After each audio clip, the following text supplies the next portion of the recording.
4 சட்டமன்ற பகுதிகளுக்கும் உட்பட்ட வாக்காளர் பட்டியல் இறுதி வாக்காளர் பட்டியல் வந்து வெளியிட கொடுக்கும். ஸோ அதில் நம்மளுக்கு வந்து ஃபார்ம்ஸுடைய எண்ணிக்கையை பார்த்தா மொத்தமாக நம்மளுக்கு 37,072 ஃபார்ம்ஸ் வந்து ஃபார்ம் 6, 7, 8 இன்னும் சேர்த்து வந்திருக்கு.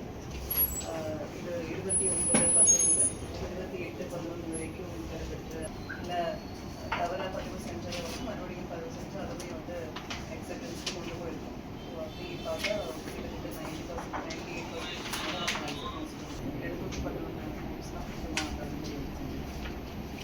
ஸோ அதன் அடிப்படையில் இப்போ உள்ள வாக்காளர் பட்டியலில் நமக்கு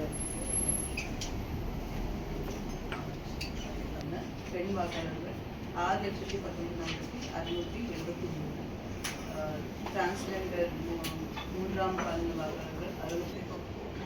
உதாரணத்துக்கு படிவம் 6 பொறுத்த வரைக்கும் ஃபோட்டோ வந்து இணைக்கிறது படிவம் ஆதார் கார்டை வந்து அங்கே அப்லோட் பண்ணிடுவோம். ஸோ அதில் எடிட்டிங் பண்ண முடியும். அந்த அப்ளிகேஷன் ரிஜெக்ட் பண்ணிட்டு அந்த இண்டிவிஜுவல் கிட்ட ஃப்ரெஷ்ஷாக அப்ளை பண்ண சொல்லி அவங்க அப்ளிகேஷன் ஃப்ரெஷ்ஷாக வாங்கிட்டு அது வந்து அப்ரூவல் கொடுத்துருக்கோம். ஸோ மோஸ்ட்லி அந்த மாதிரி கேசஸ் தான் வந்து எலெக்ஷன் இல்லை. இப்போ ஃபார்ம்